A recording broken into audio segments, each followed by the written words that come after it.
संदीप जी, आप तो सब के बारे में बोला है, मगर इस वीक बहुत पूरा चारों तरफ से आप देखिएगा, इस वीक में 26 विपक्षी दलों ने एक गठबंधन किया। पहले जो यूपीए था, बेंगलुरु में हुआ 17-18 यानी कि सोमवार मंगलवार, वो लोग उसका गठबंधन का नाम यूपीए के बदल कर दे दिया इंडिया, और बोल रहा है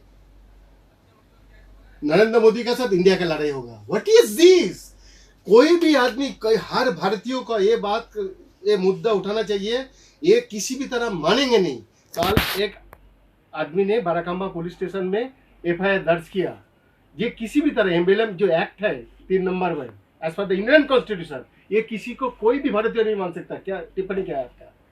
देखिए, मुझे लगता है कि पुनः विचार करना चाहिए जो विपक्ष है, और राजनीति का जो स्तर है उच्च श्रेणी पे रहना चाहिए। इससे सबको नुकसान होगा, आम भारतीयों को भी, इसलिए क्योंकि ये जो भी विपक्षी पार्टियां हैं, ये देश के बारे में अगर सोच रही होती तो ये पारिवारिक जो ठगबंधन इकट्ठा हुआ है, इससे तो जो गठबंधन होगा वो तो देश को ठगने का काम करेगा। ये छोटे छोटे दल हैं, राज्यों के हित के लिए काम करते हैं, राज्यों में इनकी सरकारें हैं, तो राष्ट्रीय हित को लेके अगर कोई सोच हो तो उस सोच के साथ आगे आना चाहिए। तो हमें लगता है कि इसमें पुनः विचार करने की जरूरत है। ये सारे जो इनके गठबंधन हुए हैं, और इस नाम को वो अगर बदल दें तो ज़्यादा अच्छा होगा, बनस्पत की हम लोग विरोधाभास करें। वो तो चाहते हैं कि आप उनकी बुराई करो, वो थोड़े हिट हो जाएं, लोग उनको जान जाएं। और लोग तो उन पार्टी और नेताओं के नाम तो नहीं जानते हैं, लेकिन वो ऐसा चाहेंगे। तो ये हमें लगता है कि इसमें कांग्रेस की बहुत बड़ी सोची समझी ये रणनीति का हिस्सा है, और कांग्रेस ऐसा करके देश का अपमान करने में वो माहिर है। कांग्रेस हमेशा देश का अपमान करती रहती है, उसमें उसको सुकून मिलता है, खुशी मिलती है। तो जनता इसका जवाब देगी। जनता तो अंत में तो हम सबको जनता की अदालत में जाना है, तो जनता जवाब देगी इसका। संदीप जी, दिल्ली का 60% आदमी अभी बाढ़ पीड़ित है। हम लोग सुबह से 3 दिन से कभी दिन किसी को नहीं बोलता हूँ, जो हम लोग को बनता है सब जाके खड़ा हो जाता हूँ। अरविंद केजरीवाल जी वहाँ पे चला गया 7 स्टार होटल में पार्टी बनाने के लिए। ममता बनर्जी मुसलमान को मर रहा है बंगाल में, जो 56 आदमी मर गया पंचायत चुनाव में साहब, उसमें 90% मुस्लिम समुदाय का आदमी है। क्यों हो रहा है बात? क्यों नहीं रोक पा रहा है?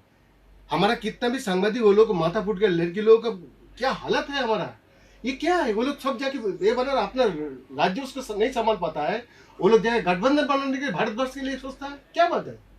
देखिए, दो विषय काफी इंपॉर्टेंट है इस कंट्री में।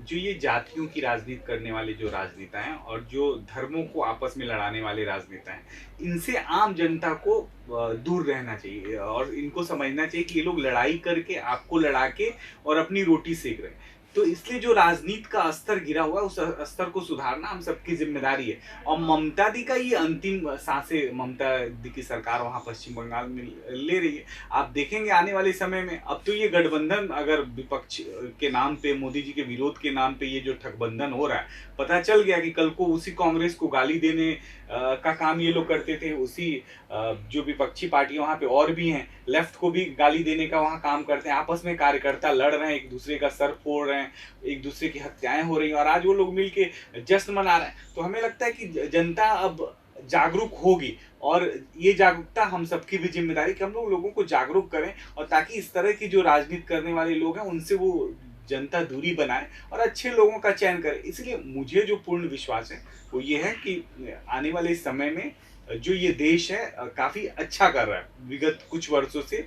और आप जब भी बाहर जाइए, भारत के बाहर भी जाइए, हाँ, सर, आप तो जो फिलहाल घूम के आ रहे हो। बाहर भारतीय हैं, और वो काफी इस सरकार की, खासतौर से यशस्वी प्रधानमंत्री नरेंद्र मोदी जी के कार्यों की काफी प्रशंसा कर रहे हैं। उनके अंदर भी हिम्मत आई है। उसमें बहुत ज्यादा मुस्लिम समाज, हिंदू समाज, क्रिश्चियन समाज, सभी समाज के लोग उसमें शामिल हैं, जो प्रधानमंत्री जी के कार्यों की सराहना करते हैं। और जो भारत में आज हो रहा है, अब हर दृष्टिकोण से देखिए, पहली बार ऐसा हुआ है कि जो भारत का युवा है खासतौर से, वो इन्वेंशन की तरफ बढ़ा है।